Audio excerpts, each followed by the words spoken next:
Hello student, welcome back to my YouTube channel. आज हम आपकी कार्यपत्रक यानी कि वर्कशीट नंबर 65 करने वाले हैं। 9 दिसंबर की वर्कशीट है क्लास 9 के लिए। और इसमें हम देखेंगे हिंदी सवैये रसखान के सवैये देखेंगे और उसकी पुनरावृत्ति इसमें चल रही है। तो बच्चे जल्दी से आप नोटबुक निकाल लें। 9 क्लास के बच्चे हम साथ के साथ आपकी वर्कशीट सॉल्व करेंगे। इसके बाद हम इसके जो प्रश्न उत्तर दिए गए हैं उन्हें काफ़ी आसान तरीके से हम इसे हल करेंगे। तो सबसे पहले ऊपर बच्चे आप लिखोगे कार्यपत्रक, यहाँ डेट डालोगे, इधर टॉपिक और यहाँ पे क्लास नाम और अपने क्लास टीचर का नाम लिखोगे। तो आइए हम वर्कशीट स्टार्ट करते हैं फटाफट। परिचय। रसखान जी का जन्म 1548 में हुआ। ऐसा माना जाता है कि उनका मूल नाम सैयद इब्राहिम था और वे दिल्ली के आसपास के रहने वाले थे। कृष्ण भक्ति ने उन्हें ऐसा मुग्ध किया कि गोस्वामी विट्ठलनाथ से दीक्षा ली और ब्रजभूमि में जा बसे। सन 1628 के लगभग उनकी मृत्यु हो गई। प्रस्तुत सवैये में रसखान जी ने कृष्ण और कृष्ण भूमि के प्रति अपना समर्पण भाव व्यक्त किया है। तो इनके जो सवैये हैं, इन्होंने बेसिकली ये कृष्ण और कृष्ण भूमि के ऊपर ही लिखे थे। और ये बिल्कुल ही जो कृष्ण जी को इतना मानते थे कि उनके ऊपर ही इन्होंने काफ़ी सारे सवैये लिखे हैं और कुछ जाके ब्रजभूमि में बस गए थे। तो आइए हम इनके सवैये पढ़ते हैं। सवैये किसके सवैये? रसखान के। जो आप पिक्चर में देख रहे हो ये कौन है? रसखान। आइए हम देखते हैं। मानुष हो तो वही रसखान बसो, ब्रज गोकुल गांव के गवारन। जो पशु हो तो कहाँ, बस मेरो चिरो नित्य नंद धेनु मझारन। पाहन हो तो वहीं गिरी, को जो किए छरी हरि छत्र पुरंदर धारन। जो खग हो तो बसेरो, करो मिली कालिंदी कूल कदब की डारन। तो इस तरीके से इन्होंने लिखा है। ये सवैया है और तो इसकी व्याख्या दी गई है, हम इसे पढ़ते हैं। प्रस्तुत पद रसखान जी ईश्वर से प्रार्थना करते हैं कि अगले जन्म मुझे मनुष्य जीवन मिलता है तो व्रज गोकुल गांव के ग्वालों के रूप में मेरा जन्म हो, और यदि मेरा पशु जीवन में होता है तो ईश्वर से विनती करता हूँ कि मुझे जन्म नंद की गायों के बीच में देना, अर्थात मुझे नंद की गायों को साथ चरने का मौका मिल सके जिन्हें श्री कृष्ण चराया करते थे। और अगर मुझे पत्थर बनाते हैं तो मुझे उसी गोवर्धन पत्थर का पत्थर बनाना जिसे कृष्ण ने अपनी उंगली पर उठाया था और इंद्र देव की बारिश से गोकुल वासियों को बचाकर उनका घमंड तोड़ा था। अंत में कवि कहते हैं कि अगर मेरा जन्म पक्षी रूप में होता है तो मेरा बसेरा यमुना नदी के किनारे कदम्ब का पेड़ पर करना जिसके नीचे कृष्ण बांसुरी बजाते थे। तो काफ़ी छोटी वर्कशीट है, एक सवैया है बस, और इसके बारे में इन्फॉर्मेशन आप एक बार और देख लें सही से इसको कि इनका जन्म 1548 में हुआ था। इनका मूल नाम जो माना जाता है सैयद इब्राहिम माना जाता है और दिल्ली के आसपास के ही रहने वाले थे, लेकिन कृष्ण की भक्ति में इतने मग्न मुग्ध हो गए थे कि ये यहीं पे जाके इन्होंने दीक्षा ली, वहीं जाके बस गए और यहीं इनकी मृत्यु हो गई थी बच्चों। लेकिन वहाँ रहते रहते हुए इन्होंने काफ़ी सवैये लिखे। ये चाहते थे बिल्कुल कि इनका जो जन्म हो वहीं हो और कहाँ हो, गोकुल के गाँव में हो।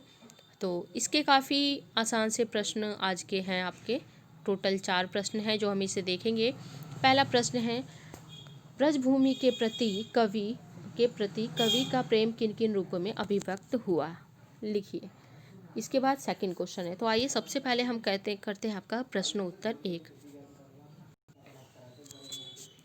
देखो बच्चों, आपका क्वेश्चन नंबर फर्स्ट है, क्वेश्चन नोट करेंगे सब बच्चे जल्दी से। ब्रजभूमि के प्रति कवि का प्रेम किन किन रूपों में अभिव्यक्त हुआ है, लिखिए। तो आपको इसे नोट डाउन करना है।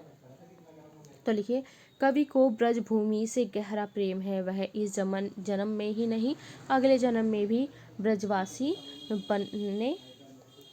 बने रहना चाहता है।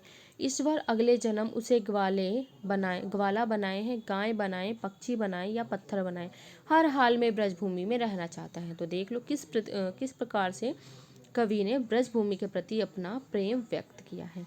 आगे हम देखते हैं, प्रस्तुत सवैये में रसखान जी ने ब्रजभूमि के प्रति अपना प्रेम भी व्यक्त किया।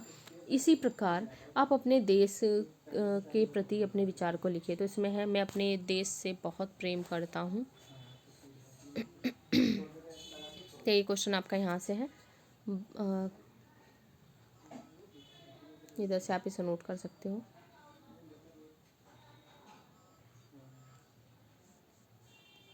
मैं अपने देश से बहुत प्रेम करता हूँ। कितना प्रेम करते हो? बहुत ज़्यादा। कितना ज़्यादा? बहुत बहुत ज़्यादा। जिस तरीके से आप भी बोलते हो उसी प्रकार से बहुत बहुत ज़्यादा। यह है तो बहुत अच्छी बात है। ये बताओ कि तुम देश से प्रेम कैसे करते हो? कैसे मतलब किस तरह? क्या मतलब? देखो, माँ बच्चे को प्यार करती है, उसे चूमती है, सहलाती है, गले लगा लेती है। तुम देश से किस तरह प्रेम करते हो? तो अब आगे जवाब ये देता है, देखो, माँ के प्रेम से बहुत बड़ा है मेरा देश प्रेम। देश प्रेम को हम शब्दों में व्यक्त नहीं कर सकते हैं। जितना देश ने दिया है उतना हम कभी लौटा नहीं सकते। आज हमें बलिदान देने की ज़रूरत नहीं है, बल्कि अगर हम अपने कर्तव्य को ईमानदारी से पूरा करें तो यह देशभक्ति है, देश प्रेम है। मैं अपने कार्य को ईमानदारी से पूरा करके थोड़ा सा योगदान देश के विकास में देने का प्रयास करता हूँ। इसके बाद नेक्स्ट क्वेश्चन है, जिस पंक्ति में कवि रसखान जी का नाम आया उस पंक्ति का नाम लिखिए। मानुष हो तो वही रसखानी, बसो ब्रज गोकुल गांव के गवारन। ठीक है। इसके बाद अगला क्वेश्चन है, इस सवैयों को पढ़कर आपको निम्नलिखित शब्दों के अर्थ को समझाने हैं। उड़ते को, जैसे पशु का पशु हो गया, मानुष का मनुष्य है, गवारन का ग्वालो है, गायों को चराने वाला, धेनु क्या है? गांव है, गाय है। इसके आगे जो आपका है, धेनु गाय, पाहन यानी के पत्थर, खग यानी के पक्षी, कालिंदी यानी के यमुना नदी का उपनाम, कदम ये क्या है? एक पेड़ है। तो इसमें इस सारी चीज़ हमने देखी हैं। कदम एक पेड़ देखा है, कालिंदी यमुना नदी का उपनाम देखा है, खग यानी के पक्षी, पाहन पत्थर, धेनु गाँव गाय को भी बोला जाता है, गवारन यानी कि गवाला जो यानी कि जो गाय को चराते हैं। तो ये सब आपके